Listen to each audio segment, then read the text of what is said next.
Le président Abdelmadjid Tebboune va prononcer, dimanche 29 décembre, son traditionnel discours sur l'état de la nation devant les deux chambres du Parlement, réunies au Palais des Nations à Club des Pins sur la côte ouest d'Alger. L'APN et le Conseil de la Nation ont été convoqués par le président de la République pour une session extraordinaire. L'enjeu principal est de fixer la feuille de route pour le second quinquennat du président. Instauré en décembre 2023, le discours annuel du chef de l'État devant les députés et les sénateurs réunis survient 4 jours après avoir pris, jeudi 26 décembre, des mesures de grâce présidentielle et d'apaisement en faveur de 2,47 indétenus, dont certains sont poursuivis ou ont fait l'objet de condamnations pour atteinte à l'ordre public. Il intervient aussi au début du second mandat présidentiel et après la rencontre de 2 jours entre le gouvernement et les Wallis, dont l'ouverture a eu lieu en présence du président Tebboune mardi 24 décembre. Lors de cette réunion, le chef de l'État a longuement évoqué la révision des codes de wilaya et de la commune, la gestion des collectivités locales, l'amélioration des conditions ainsi que la prise en charge des préoccupations des citoyens. Dans la foulée, le président Tebboune a dénoncé la campagne hostile menée par des activistes marocains contre l'Algérie qui ne peut être dévorée par un hashtag, a-t-il averti. Son deuxième discours sur l'état de la nation va s'articuler autour de 2 grands axes. Le premier est de présenter le bilan de son premier mandat et de l'année 2024, comme il s'est engagé lors de sa prestation de serment le 16 septembre dernier, après sa réélection pour un second mandat à l'issue des présidentielles anticipées du 7 septembre, selon le quotidien gouvernemental El Moudjahid. Le second axe du discours présidentiel est de présenter la feuille de route de son second mandat et de détailler son plan quinquennal pour concrétiser son engagement électoral de faire de l'Algérie une puissance économique émergente avec un PIB de 400 milliards de dollars en 2027. Institué par décret présidentiel le 19 décembre 2023, le discours sur l'état de la nation du président de la République répond à la volonté du chef de l'État de ériger le dialogue constructif en approche de travail tout en faisant de la transparence une culture de gestion des affaires publiques, ajoute El Moudjahid. La politique économique du président comprend des objectifs précis comme la construction de 2 millions de logements et la création de 450 000 emplois ainsi que 25 000 projets d'investissement durant le quinquennat 2024 à 2029. Le président Tebboune s'est engagé aussi à réaliser l'autosuffisance en blé dur, maïs et orge dès 2025 et de porter la part de l'industrie nationale dans le PIB à 12%. Au plan politique, le président de la République devrait aussi aborder la révision de la loi sur les partis politiques ainsi que le dialogue national qu'il s'est engagé de lancer pendant son investiture. Ce dialogue, attendu par les partis politiques, devrait avoir lieu dans une année, entre fin 2025 et début 2026. Le président Tebboune pourrait fixer une date pour la tenue de ces consultations inclusives et revenir sur les mesures d'apaisement qu'il a prises jeudi 26 décembre.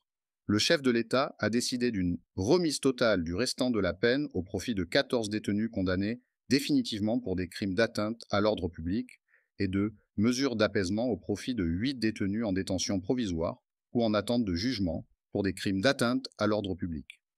Le président Tebboune pourrait aussi aborder la situation internationale marquée par la guerre qui se poursuit à Gaza, la chute du régime syrien de Bachar al-Assad, les fortes tensions entre l'Algérie et le Maroc, le conflit au Sahara occidental, la détérioration des relations diplomatiques avec la France, ainsi que la situation au Sahel. Le marché noir des devises en Algérie est en chute libre depuis le 10 décembre, mais il n'est pas près de s'effondrer, selon 2 économistes interrogés par TSA. Ce dimanche 29 décembre, l'euro est coté à 242 dinars algériens l'unité sur le marché noir.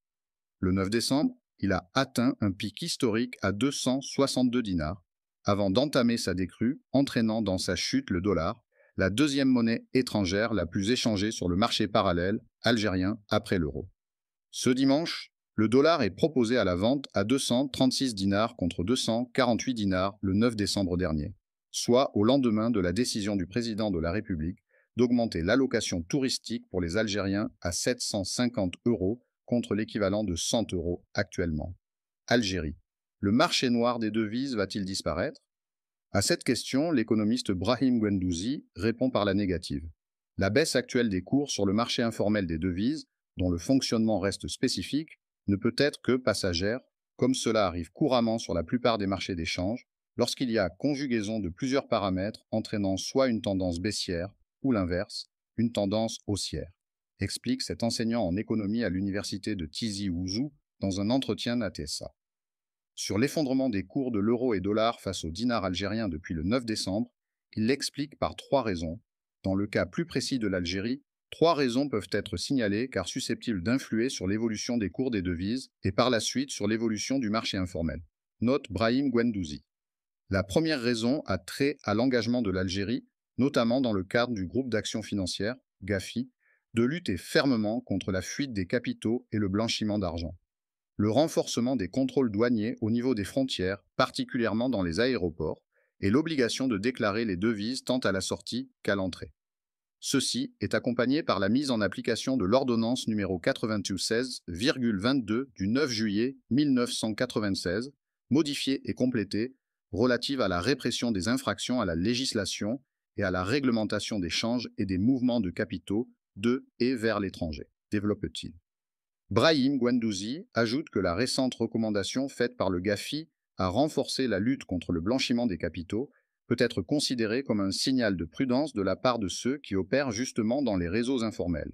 Le 25 octobre, le GAFI a ajouté l'Algérie à sa liste des juridictions placées sous surveillance renforcée, dite liste grise. Cette mesure peut expliquer en grande partie les décisions prises par le gouvernement de s'attaquer au marché informel. La hausse de l'allocation touristique ne figurait pas parmi les priorités des autorités, même elle faisait partie des promesses électorales du premier mandat du président Abdelmadjid Tebboune. La deuxième raison est liée au nouveau règlement NIRO 2405 du 13 octobre 2024 modifiant et complétant le règlement NIRO 1602 fixant le seuil de déclaration d'importation et d'exportation de devises par les résidents et les non-résidents dont le montant maximum à exporter en cash annuellement est de l'ordre de 7 500 €, selon l'économiste. Pour lui, cette mesure va certainement influer sur le niveau de la demande de monnaie étrangère sur le marché informel et donc sur les cours de change. Le ministre de l'Énergie, des Mines et des Énergies renouvelables, Mohamed Arkab, a annoncé ce dimanche la découverte de gisements de lithium sur le territoire national, notamment dans les régions du Grand Sud et plus précisément au niveau du massif du Hogar. Lors de l'ouverture d'un atelier consacré au développement de la filière lithium, M. Arkab a souligné que ce métal précieux se trouve dans certaines régions de notre Grand Sud en général et dans le massif du Hogar en particulier, où l'on trouve des blocs de granit et de pegmatite présentant les caractéristiques appropriées à la concentration de ce type de minéraux. Selon le ministre, ce métal précieux s'étend sur une vaste superficie composée de plusieurs zones géologiques variées, offrant un environnement naturel riche en différentes ressources minérales. Depuis l'indépendance à nos jours, l'État a financé de nombreux programmes d'exploration, de prospection, de recherche et de développement d'infrastructures pour de nombreux gisements, a-t-il rappelé. M. Arkab a également indiqué que des centaines de gisements et de minéraux ont été découverts, contribuant à de nombreuses ventes aux enchères organisées par l'Agence nationale des activités minières. Le ministre a affirmé que la filière lithium peut ouvrir une nouvelle ère pour l'économie de notre pays, à condition de mettre en place une stratégie claire et ambitieuse pour exploiter cette ressource qui est devenue un nouveau défi à relever. Il a souligné que le lithium ou l'or blanc contribuera à réaliser un bond qualitatif dans la production et le transport énergétique. M. Arkab a également souligné que la question des énergies renouvelables ne doit pas se limiter aux ressources renouvelables, mais doit inclure les minéraux ou les matières premières nécessaires à leur développement. Notre ministère a lancé de nombreux projets visant à dynamiser ce secteur minier afin d'augmenter sa valeur ajoutée et de contribuer au développement du pays, a-t-il indiqué.